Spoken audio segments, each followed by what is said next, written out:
seguidores del Señor, que se llamaban Juan, porque pues era un nombre muy, muy común. Bueno, pero la regla nos dice que el Juan de las epístolas es el mismo Juan del Evangelio y es el mismo Juan del Apocalipsis. Bueno, nos encontramos ya en los últimos años de vida de Juan. Si recuerdan, también ya habíamos comentado que él pasó la última etapa de su vida en Éfeso. Y él escribe estas cartas precisamente a la iglesia de Éfeso. Pero no, ahí está ya. Ser cristiano en Éfeso era muy difícil, era muy complicado, porque principalmente, porque el ambiente grecorromano era un ambiente adverso a la fe cristiana. Para empezar, el culto principal era a la diosa Artemisa, a la diosa Artemisa y al emperador, ¿verdad? Aquel que no reconociera que el emperador era una deidad, era enemigo del imperio. Si recordamos, ese fue uno de los tantos motivos que llevaron, por ejemplo, a Pablo a la cárcel. Si recuerdan, cuando leímos Filipenses, Pablo le da 2 títulos al Señor Jesús que solamente los grecorromanos habían dado al emperador, que era el Soter y el Quirios, ¿verdad? El Señor y Salvador. Pero dice Pablo y dice Juan, dice, no, el único Señor y Salvador es Jesús nuestro Señor. También la cultura grecorromana pues era una cultura muy sensitiva, eran muy dados a la satisfacción de los deseos y de la carne. Y aparte de ese ambiente pagano en el que estaba la iglesia de Éfeso, es más, y si usted recuerda, en Apocalipsis, cuando el Señor habla a la iglesia de Éfeso, ¿qué le dice? Le dice, sí, yo he visto tu trabajo, ¿verdad? He visto tus luchas, he visto que no soportas a los malos, y luego especifica a los nicolaitas. Por ejemplo, Pérgamo sí había aceptado las falsas doctrinas de los nicolaitas, que lamentablemente habían surgido dentro de la propia iglesia, muy probablemente por Nicolás, ¿verdad? Que comete herejía y sale de la iglesia y empieza a diseminar sus falsas enseñanzas. Por ejemplo, los nicolaitas, ellos decían, es que nosotros amamos a Dios con el espíritu, porque Dios es espíritu. Decían, como Dios es espíritu y no es carne, Dios ve mi espíritu, así que yo con mi carne puedo hacer lo que quiera. Ellos incitaban a los hermanos a participar de los sacrificios a los ídolos y a dar culto, por ejemplo, a Artemisa. Era una ciudad también, Éfeso, muy próspera, sobre todo porque el templo de Diana o de Artemisa estaba ahí.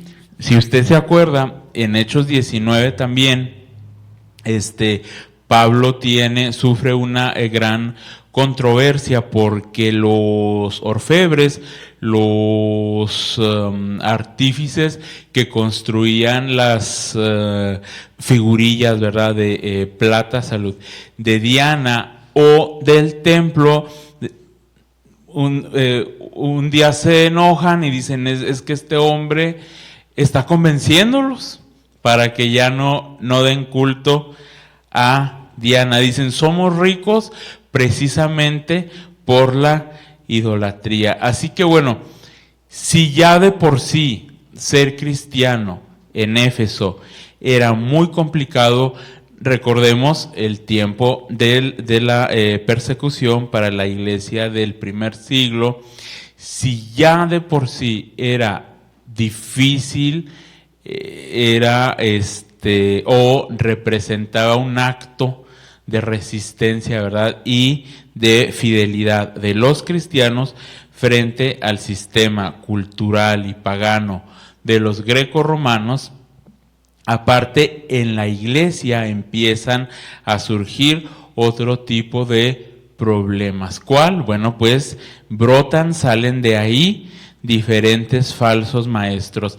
Salen los nicolaitas, que ya lo dijimos, salen los ascetas, salen los agnósticos, que ahorita vamos a ir viendo cuáles eran los principios falsos que ellos enseñaban. Y salen de ahí también, por ejemplo, los docetistas, que decían, es que todo lo que ustedes vieron, fíjense, y eran muy osados, se atrevían a cuestionar a Juan, que había sido testigo presencial, testigo ocular de los hechos del Señor. Decían, es que tú, Juan, estás equivocado, porque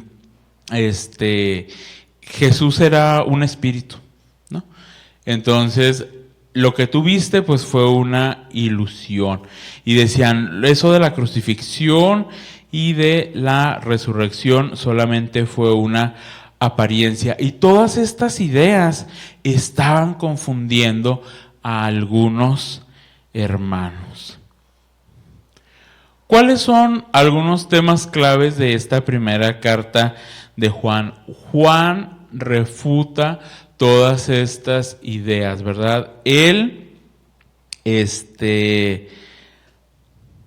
habla sobre la autoridad cristológica. Dice, Jesús no era solamente un hombre sobre el que descendió el espíritu del Mesías, ya Jesús mismo era el Mesías, Él es el Verbo, ¿verdad? Vuelve a retomar la cualidad de Logos desde el principio, la palabra revelada hacia los hombres. También vemos constantemente que en esta primera carta, Juan invita siempre a los hermanos a cultivar el amor fraternal, porque dice, si ustedes se aman los unos a los otros, quiere decir que han conocido a Dios, son verdaderos creyentes. El amor, les dice, es la prueba tangible de que ustedes han nacido de nuevo, porque quien no ama,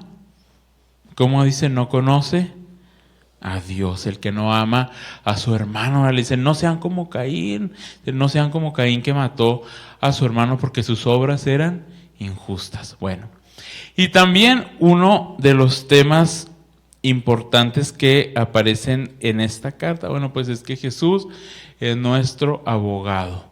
Ahorita vamos a platicar un poquito más sobre el significado que tiene la defensa de Jesús en pro del pecador, ¿verdad? En pro del que ha cometido una falta. Y ¿cómo inicia primera de Juan? Inmediatamente Juan responde a las herejías agnósticas, ¿verdad? Recordemos que los agnósticos son los escépticos. Ellos, mis hermanos, habían estado enseñando, mejor dicho, ¿verdad?, a los hermanos de Éfeso. Decían, Jesús era solamente un hombre.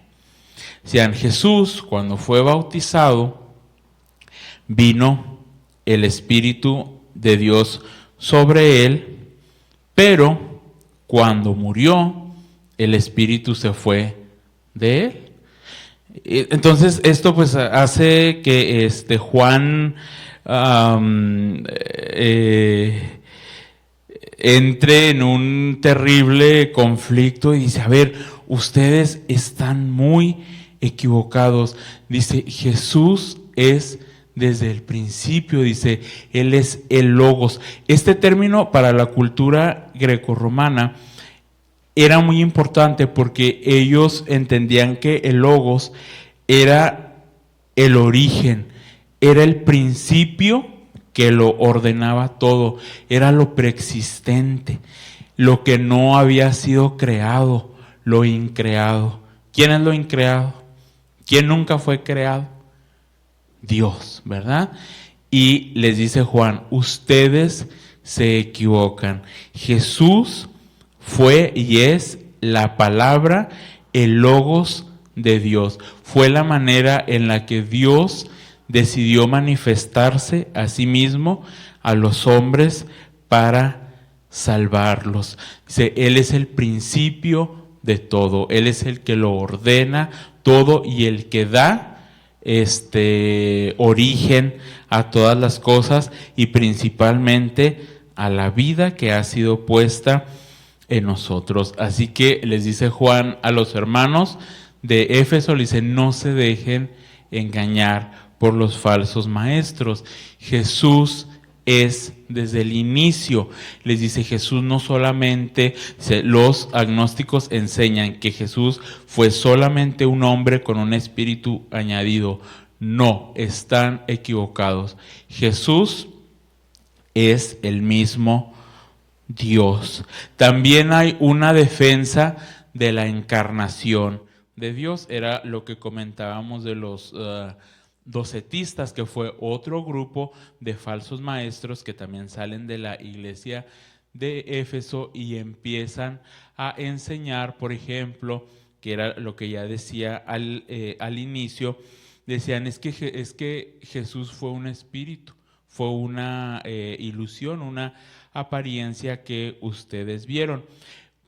De hecho, docetismo viene del griego dokeo, de parecer, de una visión, de una ilusión, de una apariencia. Así que los docetistas también tenían una enseñanza muy torcida, muy equivocada sobre la encarnación de Jesús. Decían, es que Jesús no pudo haberse, bueno, si tú dices, Juan, que Jesús es Dios, Él no se pudo encarnar en un ser humano, porque el cuerpo es malo. Que de hecho, no sé si ustedes recuerdan, ya cuando vimos Filipenses también habíamos comentado sobre los ascetas. Los ascetas decían que, que solo mediante la mortificación del cuerpo se podía alcanzar la salvación. ¿No? Decían, bueno, es que si tú dejas de comer ciertos alimentos y si tú dejas de realizar ciertas prácticas, tú vas a ser salvo porque estás mortificando tu carne y la carne es mala. Por eso los docetistas decían, no, Jesús no pudo haber sido un hombre, Jesús no pudo haberse encarnado porque la carne es pecaminosa y el espíritu es santo. Pero Juan les dice, qué equivocados están. Dice, el Señor se reveló a nosotros. Y dice Juan, ustedes a mí no me pueden decir que yo no lo vi, que yo no estuve ahí. Juan refuta las falsas enseñanzas, ¿verdad? Porque él y los demás apóstoles o discípulos tuvieron una evidencia sensorial del Señor. De hecho, en el primer versículo del capítulo 1, Juan va haciendo una gradación. Dice, lo que hemos visto. Ellos directamente, perdón, lo que hemos oído, ellos directamente escucharon el mensaje verbal de Jesús, ¿verdad? Su enseñanza, sus parábolas, sus palabras de vida. Dice Juan también, nosotros lo vimos con nuestros propios ojos. Ustedes, docetistas, agnósticos, que dicen que nada más fue una visión mística, no. Nosotros lo observamos físicamente, testificamos de manera ocular y de primera mano. A Juan nadie le platicó, a Juan nadie fue y le contó lo que Jesús había hecho. Él estuvo siempre con él, ¿verdad? De hecho, a Juan lo encontramos también al pie de la cruz. Siempre está Juan ahí con el Señor. Y lo encontramos también testificando de su resurrección. Así que Juan viene y echa por tierra todas las enseñanzas de los falsos maestros. Dice, los ascetas mienten, los docetistas mienten, los agnósticos también mienten. Ellos ni siquiera estuvieron ahí. Y dice también Juan, lo que hemos contemplado, ¿verdad? Él y los discípulos tuvieron la oportunidad de admirar la obra redentora del Señor. Y todavía va más allá, dice, y lo palparon nuestras manos. Así es. Así que si ustedes me vienen a decir que Jesús no se encarnó y que Jesús solamente fue un espíritu, están en un terrible error. Y lo peor de todo es que estos falsos maestros, como ya lo dije, estaban confundiendo a los hermanos de la iglesia de Éfeso. Bueno, Juan refrenda la autoridad cristológica del Señor. Dice, a ver, Jesús es el Logos, Jesús fue desde el principio la palabra viva del Padre y fue enviado a los hombres para revelarse. Así que la única manera que tenemos, dice Juan, para conocer a Dios es a través de Jesús. Ya lo comentábamos, los ascetas decían, no, la única manera para que tú puedas conocer a Dios es que tú mortifiques tu cuerpo. Y dice Juan, no, el que hizo el sacrificio para que tú puedas conocer a Dios fue el mismo Jesús. Tú ya no tienes que mortificar tu cuerpo, porque ya lo he dicho en varias ocasiones, ¿verdad? Estas personas, imponían ese requisito para acceder al Señor. Juan confirma que solo a través del Hijo conocemos el mensaje del Padre. Por eso dice Juan, Cristo es la palabra viva de Dios, el Logos, porque Él ya existía con el Padre. ¿Y cuál es el mensaje, dice Juan, que nos legó el Señor mediante su Hijo? Bueno, pues que Dios es luz, ¿verdad? Es la declaración central de esta primera parte del apóstol Juan. Dice, la luz representa la esencia divina. Otra vez, ¿verdad? Retoma Juan las ideas que ya había desarrollado en su evangelio.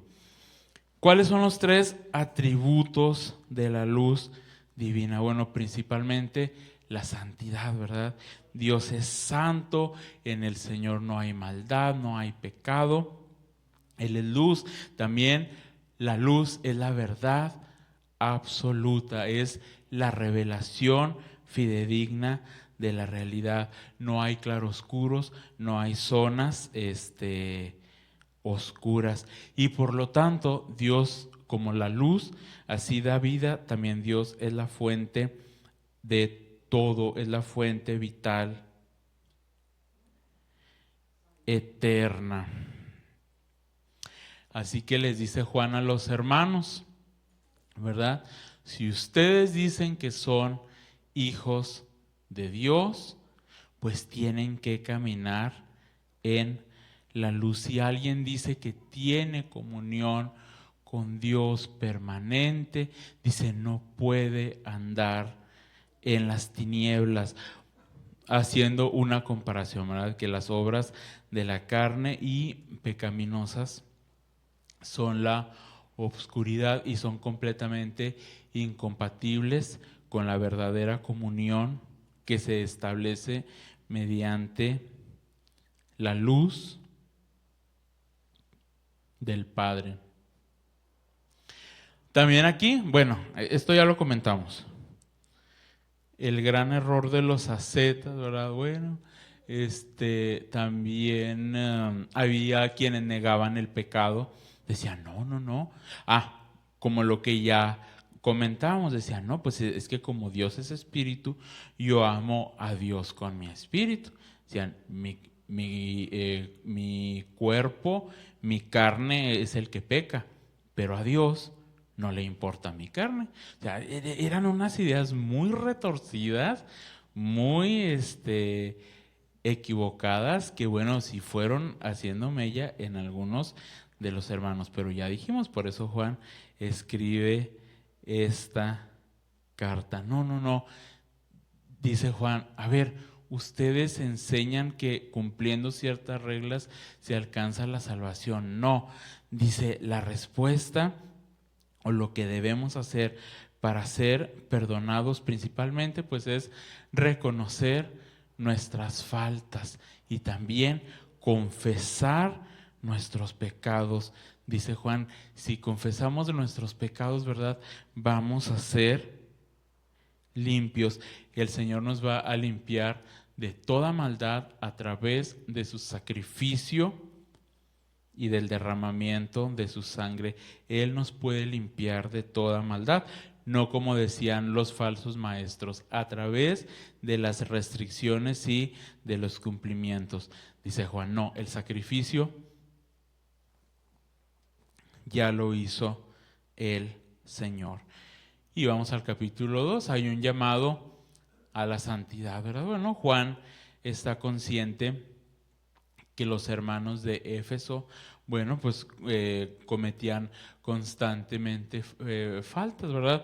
Juan invita a no pecar, pero también dice, si han pecado, ¿qué dice? Abogado tenemos. Así es, ¿en quién? En Jesucristo. Esta es una idea muy bonita y muy hermosa que desarrolla Juan en este segundo capítulo. De hecho, en la sociedad grecorromana, cuando una persona, bueno, y yo creo que la hermana Patti puede darnos más información, ¿verdad? En la sociedad grecorromana, cuando una persona cometía una falta y era llevado a prisión y se le hacía pasar por un juicio, obviamente, ¿verdad? Tenía que conseguir a un defensor. Sin embargo, no todas a un experto, ¿verdad? En derecho y en jurisprudencia. Si alguna persona no tenía los recursos para contratar el servicio de un defensor, podía conseguir la ayuda de algún miembro destacado de la comunidad. Por ejemplo, algún familiar, algún conocido. Pero esta persona debía tener, la suficiencia moral para poder ir a defender al criminal o a quien había cometido la falta. Si no había una buena opinión de esta persona, de este defensor, muy probablemente el inculpado iba a ser condenado. ¿Y cuál cree usted que es el término que en griego se utiliza para abogado? Es el paracleto, ¿verdad? Es el que está al lado del acusado, es el que lo defiende. ¿Quién es el paracleto? Así es, ¿verdad?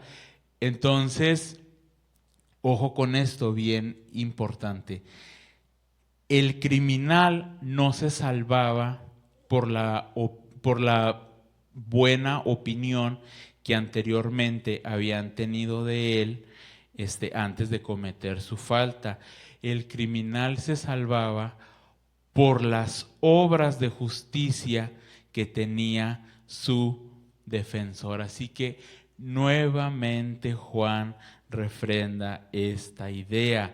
El único que nos puede defender y salvar de la condenación, no como enseñan ustedes, falsos maestros equivocados, es Jesucristo, a través de sus obras, a través de lo que Él ya ha realizado, de su sacrificio en la cruz. Lo mismo que pasaba con el Paracleto, ¿verdad? A través de las obras y de los hechos positivos de este defensor era que el criminal podía ser absuelto. Así que les dice Juan, tenemos un defensor. Él intercede por nosotros y podemos alcanzar perdón y limpieza solamente, les dice, solamente a través de su sacrificio. ¿Cómo ven, mis hermanos? ¿Qué les parece? Esto es hermoso. Y en este mismo capítulo, bueno, Juan da un imperativo a los hermanos de Éfeso. Les dicen, no amen al mundo, acuérdense. Ya lo platicábamos ahorita un poquito en el contexto, ¿verdad? Éfeso era una ciudad rica, Éfeso era una ciudad bastante vanidosa, que se recreaba en sus posesiones.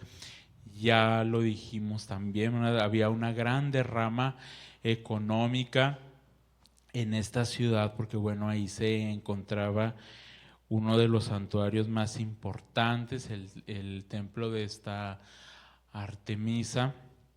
Y yo me acordaba también mucho, ¿verdad?, cuando Pablo escribe a los filipenses, dice, no tengan en cuenta la ciudadanía de este mundo, ¿verdad? Porque era un orgullo ser ciudadano romano. Así que bueno, pues los grecorromanos estaban muy satisfechos y muy contentos con su ciudadanía. También, bueno, se cuenta, por ejemplo, que los grandes potentados hasta se peleaban, ¿verdad?, por ver quién tenía más esclavos, quién podía tener más esclavos. Los espectáculos también que se hacían ahí pues eran terribles. Era una sociedad completamente pagana. Se podían reunir hasta 25,000 personas para ver estos espectáculos tan deplorables que se ofrecían. Era una sociedad materialista. Y dice Juan, cuidado con la vanagloria también.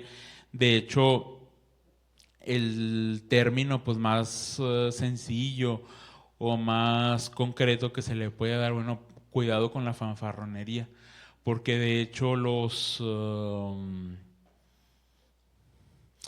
ciudadanos que tenían muchas posibilidades económicas, cuentan los historiadores, que se vanagloriaban, ¿no?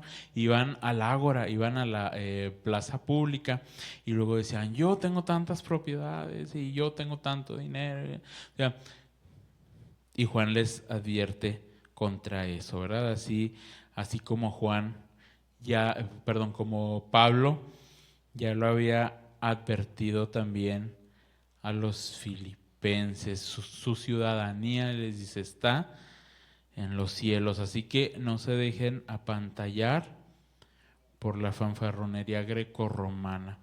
Y miren, aquí les quise traer una imagen.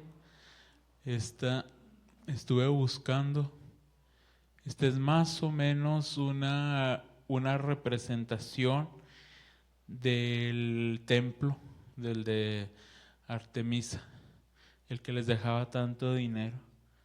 Este es en la antigüedad, siglo I después de Cristo. ¿Quiere ver cómo quedó? Mire lo que quedó. Ay, mire, a ver. ¿Cómo ve? Ruinas, ruinas. Esto fue lo único que quedó. De hecho, ya habíamos visto, ¿verdad? Una imagen también de Artemisa, que era la diosa de la fertilidad. Por eso las protuberancias que tiene ahí en el pecho. Vea, es una imagen muy excesiva, ¿verdad? Muy extravagante, muy barroca. Y había hermanas que estaban imitando las formas de esta diosa pagana, ¿verdad? Aquí tenemos, por ejemplo, los animales. Ella era diosa de la caza. Por ahí se ven unos leones, unos lobos. Y dije, ay, a lo mejor ella fue como el antecedente de los Terian. Así como, mire. Y la gente lo estaba imitando. Pero mire, ¿en qué quedó? Puras, no por acá, ¿verdad? Puras ruinas. ¿Y qué les dice Juan? El mundo pasa y sus deseos. Efectivamente, hermanos. Efectivamente, ve. Piedra sobre piedra, nada más, ¿verdad? Ruinas. Pero el que hace la voluntad de Dios, les dice Juan, permanece para siempre. Así es. Y así que no confíen, les dice, en las riquezas, en la vanidad de este mundo, en lo sensorial, en los sentidos. Todo eso se va a terminar. Permanezcan en quién, en el Señor. También hace una advertencia, ¿verdad?, contra los anticristos. Dice Juan, sí hemos oído que vendrá, dice, pero en el mundo ya está el espíritu del anticristo, ¿verdad? Todos esos falsos maestros que salieron de nosotros, dice, pero nunca fueron de nosotros. ¿Y quién es el anticristo? Aquel que niega que Jesús es el Cristo. Anticristo, el antiungido, ¿verdad? El anti-Mesías. Así que dice, sí, dice, vendrá, pero ya está. En el mundo ya se ha instaurado el espíritu del anticristo. Pero ustedes, les dice Juan, han recibido la verdad y la unción. No necesitan de que vengan y les enseñen, porque el Espíritu Santo es el que les enseña todas las cosas. Dice que lo que habéis oído desde el principio permanezca en vosotros. Mantengan, les dice Juan, la doctrina original, sean obedientes y fieles, permanezcan en el Padre y en el Hijo.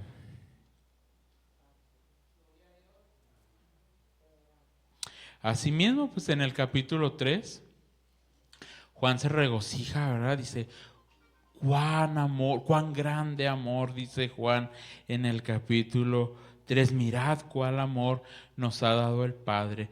Hay un regocijo pleno en el apóstol Juan, porque somos llamados hijos de Dios.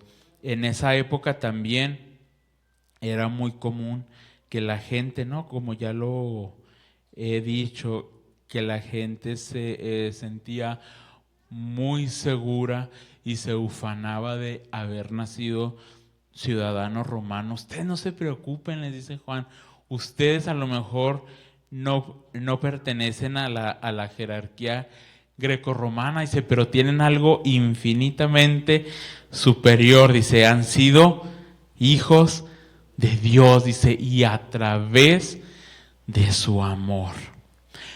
Y nuevamente, ¿verdad? Invita a los hermanos a permanecer puros en el amor de Dios. Dice, porque todo aquel que practique el pecado, dice, no es hijo de Dios, y lo dice así.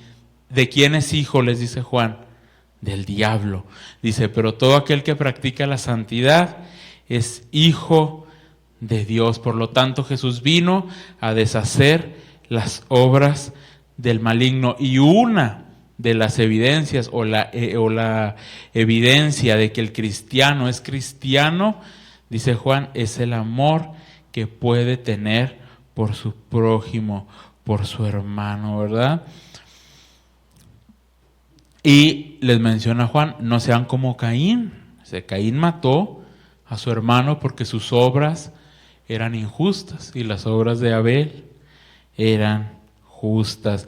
Y remata, ¿verdad?, con un versículo muy importante. Le dice, hijitos míos, no amemos de palabra ni de lengua, sino de hecho y en verdad. Dice, si alguien tiene posesiones y le puede ayudar a su hermano, no se las niegue. Que el amor no se quede nada más en el plano nominal o descriptivo, que se vea, ¿verdad? Así como el amor de Dios se concretó en el sacrificio de Jesús. Asimismo, pues Juan invita a los hermanos